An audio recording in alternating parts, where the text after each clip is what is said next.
Hi everyone, I'm Frank from the City of Games, and today I'm going to be teaching you how to play the solo mode of the Isle of Cats Explore and Draw. Now please, if you've not already watched the how to play of Explore and Draw, please check that out first, because I'm only going over the solo rules here, and you'll need to know how to play the full game first.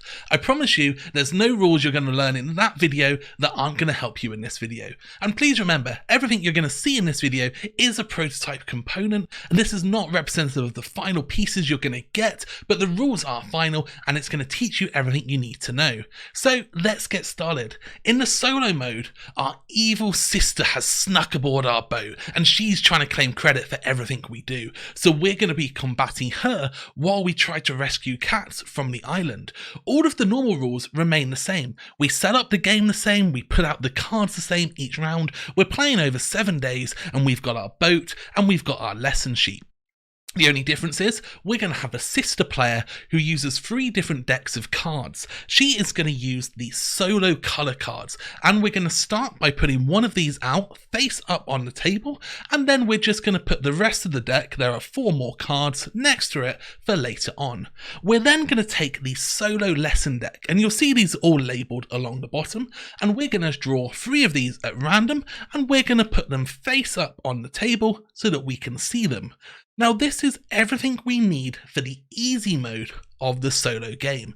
There are different difficulties. If we want to play a harder difficulty, then we're going to look at the advanced deck and we're going to add these cards to the normal cards we've already taken.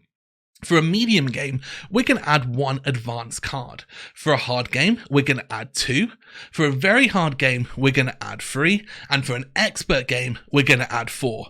Now remember, it's called expert for a reason. So let's just say that we're playing the normal game, because I don't want to overcomplicate things with scoring. We're going to have these 3 cards and our colour card, and we're good to start. We select our column, draw it on our boat like normal, and then we're going to play through. All our sister's going to do is at the start of each day, she's going to flip over the next card in the solo colour deck. So let's say we've chosen this column, we've drawn it on our boat, we've discarded these cards, new cards have come out, Vesh's boat has moved to the 6, and before we choose our next column, we're going to flip over the next card here, remembering to keep these in order.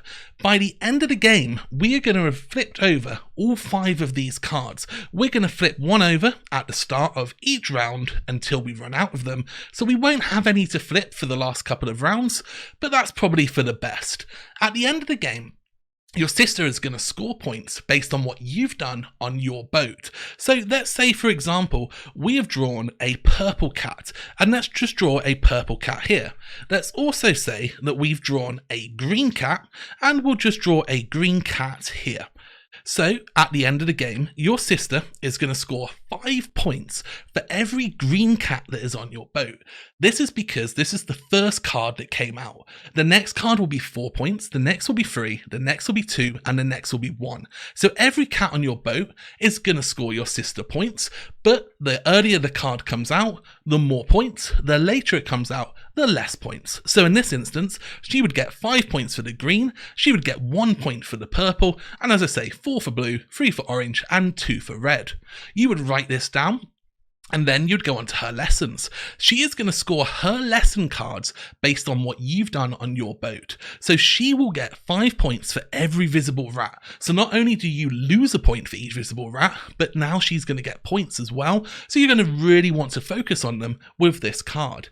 She is going to get 10 points if you have less than 9 treasures. So in this instance, we're going to want to make sure that we get at least 9 treasures on our boat. She is going to get 2 points per cat in the largest family. So if we've got multiple families, whichever one's largest, she's going to get 2 points for each cat in that family, meaning we probably don't want to have one big family, and we probably want to have lots of multiple little families. As I say, if the advanced cards come out, these can start adding more and more complexity, because now she's also scoring the largest family.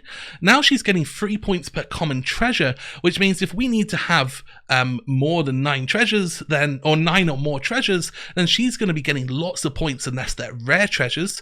Equally, 5 points per family of cats. We said we don't want to have too much of a big family, we want to have lots of little families, but maybe now 5 points per family means that that's going to change. And in the expert mode, she's also going to get 3 points per cat that's not touching at least one treasure on your boat, which means that every single treasure and cat needs to be combined. You can see where the complexity comes out. When you're scoring this up, you can either jot it down onto the side of your sheet, or you can simply take a second sheet and just score your sister's points onto here and then wipe it away once you're done. Whoever's got the most points is going to be the winner, and that's it. If you've got any questions, please let me know in the comments below. Otherwise, until next time, keep on adventuring.